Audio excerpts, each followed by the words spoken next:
வணக்கம் நண்பர்களே. இன்னும் ஒரு இனிய காலை பொழுது தீதும் என்றும் நிகழ்ச்சியில் உங்களை சந்திப்பதில் மிக்க மகிழ்ச்சி அடைகிறேன். நாளை கலைஞர் அவர்களுடைய 101வது பிறந்த நாள். ஒரு மாபெரும் தலைவரினுடைய, ஒரு மாபெரும் ஆசானினுடைய இன்னொரு பிறந்த நாளை தமிழ்நாடு கொண்டாட தயாராகி கொண்டிருக்கிறது.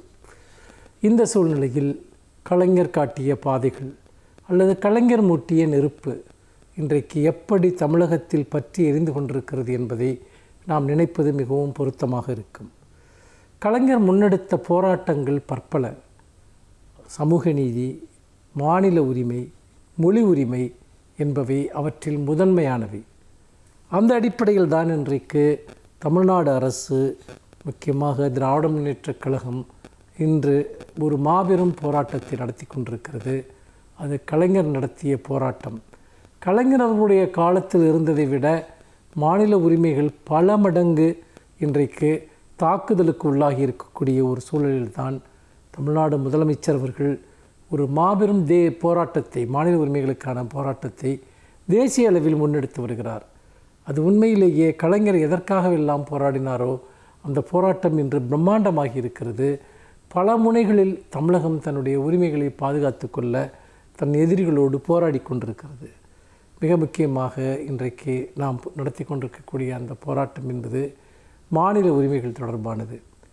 மாநிலத்திற்கு ஒன்றியம் கொடுக்க வேண்டிய நிதி ஆதாரங்கள் அவற்றை தொடர்ந்து மறுத்து வருகிறது. அவை இன்னும் சொல்லப்போனால் சட்டப்படி நமக்கு தர வேண்டிய பணம் பல சமயங்களில் மறுக்கப்படுகிறது. ஒரு அரசு மக்கள் நலத்திட்டங்களை தொடர்ந்து நிறைவேற்றி வரக்கூடிய ஒரு அரசிற்கு இது ஒரு பெரிய நெருக்கடியை ஏற்படுத்துகிறது. அப்படிப்பட்ட சூழ்நிலையில் மாநில உரிமைகளுடைய நிதி ஆதாரங்களுக்காக முதலமைச்சர் போராடுகிறார்.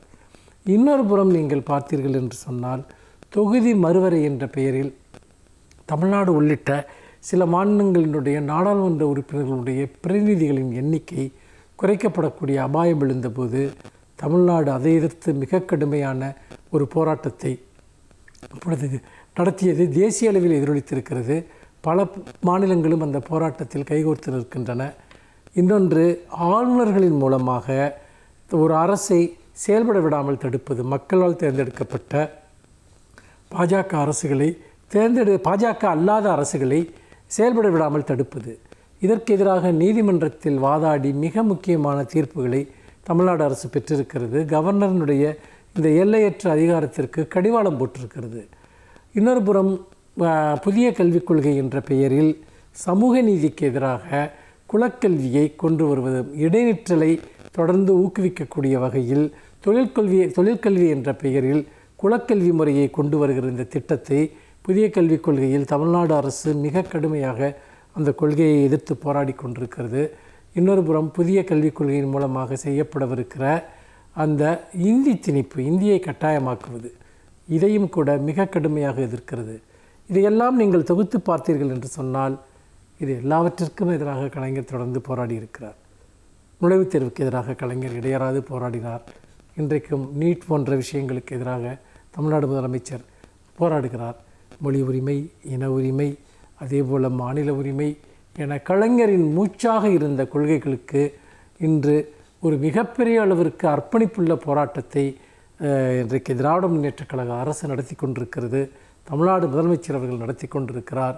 கலைஞருடைய பிறந்தநாள் என்பது கலைஞர் நமக்கு விட்டு சென்றிருக்கக்கூடிய போராட்டங்களை தொடர்ந்து நடத்துவதுதான் என்பதுதான் நாளை கலைஞருடைய பிறந்தநாள் கொண்டாடப்பட இருக்கிற இந்த சமயத்தில் நாம் நெஞ்சில் நிறுத்த வேண்டிய ஒரு செய்தி என்பதை இந்த இடத்தில் நாம் நினைவில் கொள்வோம்.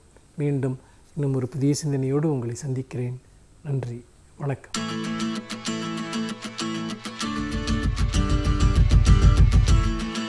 அனைவருக்கும் என் அன்பு வணக்கம். நம் நாட்டில் ஏராளமான சாதிகள் இருக்கின்றன என்பதை நாம் அறிவோம். ஒவ்வொரு சாதிக்கும் பல்வேறு பெயர்கள் இருக்கின்றன. ஒரே சாதியை பல்வேறு பெயர்களால் நாம் அழைத்து கொண்டும் இருக்கிறோம். அது மட்டுமல்ல, ஒரு சாதியினருக்கு இந்த தமிழ்நாட்டில் ஒரு பெயர் இருக்கிறது, கேரளாவில் ஒன்று இருக்கிறது, உத்தரப்பிரதேசத்தில் இன்னொரு பெயராக இருக்கிறது. அவர்கள் நாங்கள் எல்லோரும் ஒரே சாதியினர் தான் என்று கூறுகிறார்கள். இந்த சாதி எப்படி வந்தது என்பது மிகப்பெரிய ஆராய்ச்சி. குறிப்பாக அவை தொழில் அடிப்படையிலே இருந்து வந்தன என்று செய்தி சொல்லப்படுகிறது. தொழில் பிறகு சாதியாக இறுக்கம் பெற்று சாதியிலிருந்து உட்சாதி கிடைச்சாதிகள் வருகின்றன. இந்த பெயர்களில் என்ன இருக்கிறது? வேறு வேறு பெயர்களில் இருப்பதால் சில அதே சாதிக்காரர்கள் ஒரு பெயரில் இருக்கிற போது பிற்படுத்தப்பட்டவர்கள், இன்னொரு பெயரில் இருந்தால் மிகவும் பிற்படுத்தப்பட்டவர்கள், மற்ற இடத்தில் இருக்கிற போது அவர்கள் பட்டியல் இனத்தை சார்ந்தவர்கள் என்று பிரிந்து கிடக்கிறது. அது மட்டுமல்லாமல் எல்லோரும் ஒரே சாதியினர் தான். இந்த பெயரால் அழைக்கிற போது அது கௌரவமானதாக, இன்னொரு பெயரால் அழைக்கிற போது அது இழிவானதாக இருக்கிறது.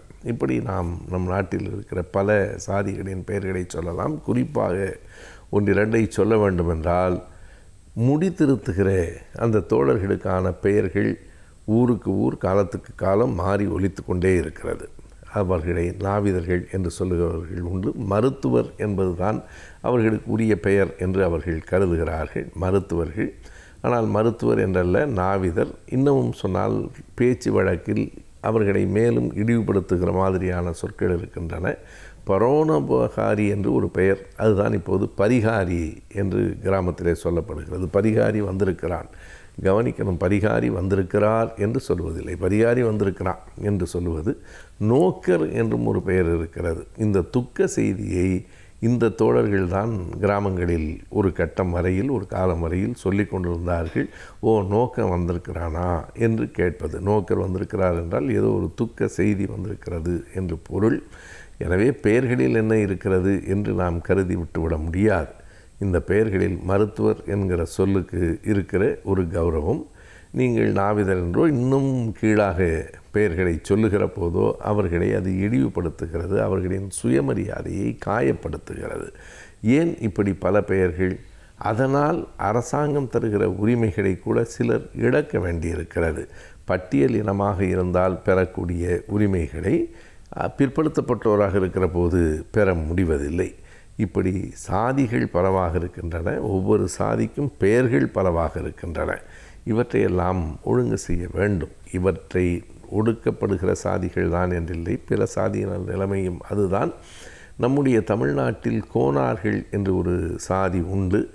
அது இழிவானது என்று கருதி இப்போது வடநாட்டில் சொல்லப்படுகிற யாதவர் என்கிற பெயரை இங்கே இருக்கிறவர்களும் ஏற்றுக்கொள்ளுகிறார்கள்.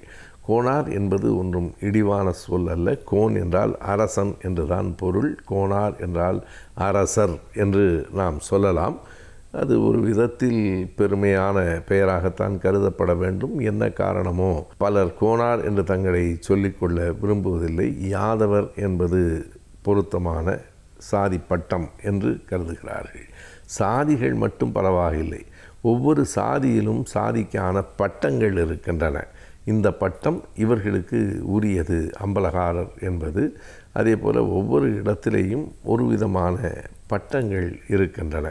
அந்த பட்டங்கள் பெருமையாக கருதப்படுகின்றன. நாட்டார் சமூகத்தில் இருக்கிற பட்டம், ஒவ்வொரு சமூகத்திலும் முக்குலத்தூரில் பல்வேறு பட்டங்கள் இருக்கின்றன. செட்டியார்களில் பல்வேறு பட்டங்கள், நாடார்களில் பட்டங்கள் என்று சாதி பட்டம், சாதியே இழிவு என்று சொல்லுகிற போது அதனை சாதி பட்டங்களால் பெருமைப்படுத்தி கொள்ள முடியுமா என்று பார்க்கிற பார்வை இருக்கிறது. ஒன்றே ஒன்றை நாம் அழுத்தமாக சொல்லலாம்: எந்த பட்டத்தினால் அடைக்கப்பட்டாலும், எந்த சாதி பெயரால் அடைக்கப்பட்டாலும் சாதி என்பதே இழிவானது தான். பிறப்பில் உயர்வு தாழ்வு கற்பிக்கிற ஒன்றை யார் ஒருவரும் பெருமையாக கருத முடியாது. சாதி என்பது நமக்கு அடையாளம் இல்லை, நமக்கு அவமானம்.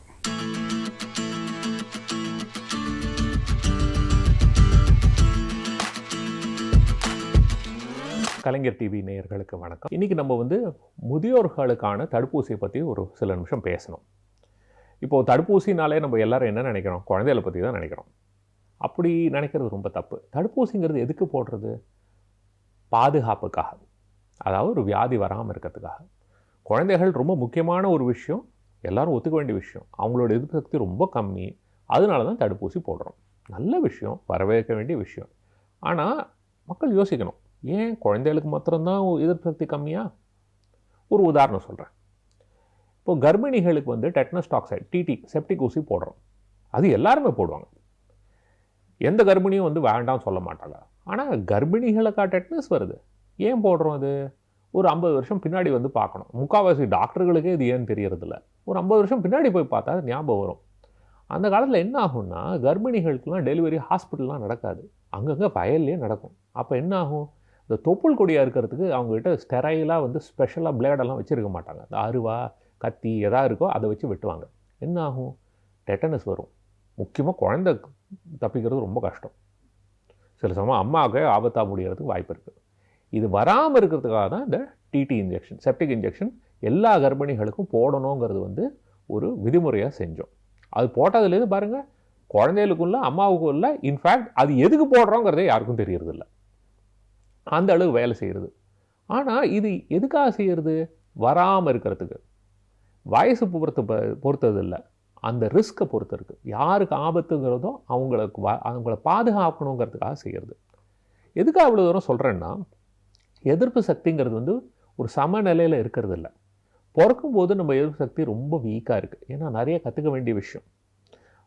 வருஷங்கள் ஆக தான் நம்ம எதிர்ப்பு சக்தி ஓரளவுக்கு மெச்சூரிட்டி, அதாவது வளர்ச்சி அடையும். அதுக்கு தான் இந்த தடுப்பூசியெல்லாம் போட்டு அதுக்கு வந்து எஜுகேஷன், அதுக்கு வந்து சொல்லிக் கொடுக்குறோம். அதே மாதிரி வயசாக அது தானாகவே திரும்ப இறங்க ஆரம்பித்தோம். ஸோ முதியோர்களுக்கும் வந்து எதிர்ப்பு சக்தி குறையிறது சகஜம். இந்த மாதிரி இருக்கும்போது அவங்களுக்கும் இந்த மாதிரி வியாதிகள் வரத்துக்கான வாய்ப்பு ரொம்ப ஜாஸ்தி. ஆனால் அவங்களோட பாதுகாப்பை பற்றி யாருமே பேசுறது கிடையாது. இது கொஞ்சம் கவலையான விஷயந்தான். ஏன் இதை சொல்கிறேன், இப்போது நிமோனியா ஊசி வந்து குழந்தைகளுக்கு இப்போ போட போகிறாங்கன்னு சொல்லிட்டு இருக்காங்க, வரவேற்க வேண்டிய விஷயம். ஆனால் இப்போ இந்த நிமோனியா காய்ச்சல்னு பார்க்கும்போது குழந்தைகளுக்கு வரத்துக்கு வாய்ப்பு அதிகம். ஆனால் இதனால் உயிர் சேதங்கிறது ரொம்ப ரொம்ப ரொம்ப ரொம்ப அபூர்வம்.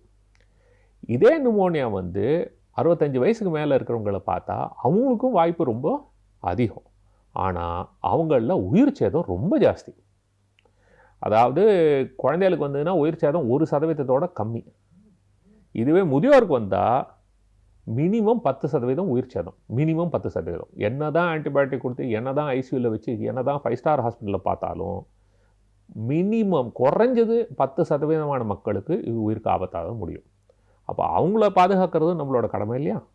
அதை பற்றியும் சில பேர் நிறைய பேர் யோசிக்கணும். இதில் நிறைய விஷயங்கள் இருக்குது. இது அந்த வியாதிங்கிறது மாத்திரம் இல்லை. இப்போது எல்லோரும் இப்போது மருத்துவ ரீதியாக எங்களுக்கு என்ன புரிஞ்சிருக்குன்னா, இந்த ஃப்ளூ வியாதியோ இல்லை நிமோனியா வியாதியோ வந்ததுன்னா ஒரு அவ்வளோ தாக்கம் தேவையில்லை. ஒரு லைட்டாக வந்தால் கூட அதை தாண்டி அதை பின்னாடியே வந்து இருதயத்தில் பிரச்சனை வரதுக்கு வாய்ப்பு இருக்குது. அதாவது ஹார்ட் அட்டாக், மாரடைப்பு வரதுக்கு வாய்ப்பு இருக்குது, லக்வான் வரதுக்கு வாய்ப்பு இருக்குது, ஹார்ட் ஃபெயிலியர், அதாவது இருதய பம்பிங் குறையிறதுக்கான வாய்ப்புகள், இந்த மாதிரி நிறைய பிரச்சனைகள் வரதுக்கு வாய்ப்பு இருக்குது. அதனால இந்த தடுப்பூசிகள் போட்டால் அதெல்லாம் குறைக்கிறதுக்கு வாய்ப்பு உண்டு அப்படிங்கிற ஒரு நம்பிக்கை. அதனால தான் இப்போ நிறையா சொசைட்டின்னு சொல்லுவாங்க, அதாவது heart failure society, critical care society, அந்த மாதிரி அவங்க வந்து கைட்லைன் கொடுப்பாங்க. அதாவது இந்த மாதிரி செஞ்சால் நல்ல விஷயம் அப்படின்னு. அவங்க எல்லாருமே என்ன சொல்கிறாங்கன்னா, முதியோர்களுக்கு தடுப்பூசி போடுறது ரொம்ப ரொம்ப முக்கியம். இதனால் தேவையில்லாத உயிர் சேதத்தை குறைக்க முடியும், தேவையில்லாத பல பிரச்சனைகளையும் குறைக்கிறதுக்கு வாய்ப்பு இருக்குது. அதாவது லக்வான்லேருந்து மாரடைப்புலேருந்து நிறைய விஷயத்தை குறைக்க முடியும்னு ஒரு நம்பிக்கை. முக்கியமாக எல்லாருக்குமே தெரிஞ்ச விஷயம், ஒரு முதியோருக்கு வந்து ஹாஸ்பிட்டலில் போய் சேர்ந்தா அவங்க படுற அவஸ்தை எல்லாருக்குமே தெரியுமே. ஏன்னா ஹாஸ்பிட்டல் போய் சேர்ந்தா ஒரு வியாதிக்காக போய் சேருவாங்க, பல வியாதிகள் வந்து சேரும். கீழே விழுந்து இடுப்பு உடையும், ரத்த கட்டி வரும், மூளையில் ஏதாவது பிரச்சனை வரும், இந்த மாதிரி எத்தனையோ பிரச்சனைகள் வரதுக்கு வாய்ப்பு இருக்குது. ஸோ கூடுமான வரைக்கும் நம்ம ஆஸ்பத்திரி போகாமல் நம்ம பாதுகாக்கிறதுக்கு தான் ரொம்ப ரொம்ப முக்கியம். அதில் தடுப்பூசியும் ஒரு முக்கியமான ஒரு பாகமாகும். ஸோ என்ன சொல்ல வரேன்னா, 65 வயசு ஆயிடுத்துனாலே நம்ம நிறையா தடுப்பூசியை பற்றி யோசிக்க வேண்டியது இருக்குது. இதில் முக்கியமாக வந்து இந்த இன்ஃப்ளூயன்ஸா தடுப்பூசி தான் ரொம்ப எல்லா நாட்டிலையுமே முக்கியம்னு சொல்கிற விஷயம்.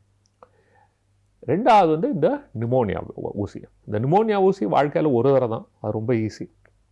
ஆனால் இந்த ஃப்ளூ ஊசி வந்து வருஷத்துக்கு ஒரு தடவை. ஏன்னா இந்த ஃப்ளூங்கிறது வந்து வருஷம் மாறுறதுனால அதுக்கு தகுந்த மாதிரி ஊசியும் மாறும். வருஷம் போடுறது ரொம்ப நல்லது. இதில் சைடு எஃபெக்ட்னு ஒன்றும் பெரிய விஷயமே கிடையாது, ரொம்ப ஈஸியானது. கர்ப்பிணிகளுக்கே கொடுக்குறோம், அந்த மாதிரி இருக்கும்போது ஏன் கவலைப்படணும்? சின்ன சின்ன குழந்தைகளுக்கும் கொடுக்குறோம். அதனால் இதை பற்றி கவலைப்படவே வேண்டாம். இது நல்ல ஒரு எஃபெக்டிவ், அதாவது இதனால் பயன் நிறையா இருக்குது. இதை பற்றி தேவையில்லாமல் யோசிக்கக்கூடாது. இதை தவிர மற்ற சில பேருக்கும் இதை பற்றியெல்லாம் யோசிக்கணும். என்ன, ஏற்கனவே உடலில் வந்து சில வியாதிகள் இருக்கிறவங்க, அதாவது சிறுநீரக பிரச்சனை இருக்கிறவங்களுக்கு எதிர்ப்பு சக்தி கொஞ்சம் பிரச்சனை தான். அவங்களுக்கு அடிக்கடி பல இன்ஃபெக்ஷன் வரதுக்கு வாய்ப்பு இருக்குது. அதே மாதிரி இருதய வியாதி இருக்கிறவங்க, நுரையீரலில் பிரச்சனை இருக்கிறவங்க, ஈரலில் பிரச்சனை இருக்கிறவங்க, இப்போது கல்லீரல் மண்ணீரல் அந்த மாதிரி வியாதிகள் ஏதாவது இருந்ததுன்னா, இந்த மாதிரி இல்லை எதிர்ப்பு சக்தி கம்மியாக இருந்ததுன்னா, கேன்சர் வைத்தியம், ஸ்டீராய்டு வைத்தியம், எய்ட்ஸ் வியாதி, இந்த மாதிரி வியாதிகள் இருந்தாலுமே எதிர்ப்பு சக்தி கொஞ்சம் மற்றவங்களோட கொஞ்சம் கம்மி தான். இந்த மாதிரி மக்களுக்கு வந்து இந்த மாதிரி தடுப்பூசி போடுறதுங்கிறது ரொம்ப நல்ல விஷயம். பிற்காலத்தில் பிரச்சனை வராமல் பாதுகாக்கலாம். இப்போது இந்த பிரச்சனை வந்தால் நம்ம ட்ரீட்மெண்ட் எடுக்கலாமே, இதுக்கெல்லாம் வைத்தியம் இருக்கேன்னு நிறைய பேர் சொல்கிறாங்க. ஆனால் ஒன்று ஞாபகம் வச்சுங்க, வருமுன் காப்போம் தான் நல்லது. வந்த பின் நம்ம அவஸ்தைப்படுவோம், வைத்தியம் பண்ணுவோம்னா தடுப்பூசியோட வேலை எங்க, ஒரு வியாதியோட வைத்தியத்தோட வேலை எங்க. ரெண்டாவது, என்னதான் பர்ஃபெக்ட் வைத்தியம் பண்ணாலும் நான் சொன்ன மாதிரி ஒவ்வொரு வியாதியிலும் ஓரளவுக்கு உயிர் சேதம் இருக்குது. அதை குறைக்க முடியாது. அதை குறைக்கணும்னா அதுக்கு ஒரே வழி வராமல் பார்த்துக்கிறதுக்கு தான். ஸோ இப்போ வீட்டில் வந்து நீங்கள் எவ்வளோக்கு எவ்வளோ குழந்தையெல்லாம் நீங்கள் வந்து பாதுகாப்பாக பார்த்துக்கிறீங்களோ, அவங்களுக்கு வந்து தடுப்பூசியெல்லாம் போட்டு அவங்க உடம்பை நன்னா பார்த்துக்கிறீங்களோ, அதே மாதிரி உங்கள் வீட்டில் இருக்கிற முதியோரையும் கொஞ்சம் கவனிக்கிறது ரொம்ப நல்ல விஷயம். அவங்களுக்கு இதுக்கு தகுந்த மாதிரியான தடுப்பூசிகள்லாம் போட்டு அவங்களோட ஆரோக்கியத்தையும் நம்ம நன்னா கவனிச்சுட்டோம்னா, அவங்க வந்து மேற்கொண்டு யார் மேலேயும் பாரமாக இல்லாமல் ஒரு சுதந்திரமாக இருக்கிறதுக்கு ஒரு நல்ல வாய்ப்பு இருக்குது. இது பொதுமக்கள் எல்லாரும் உணரணும். நன்றி, வணக்கம்.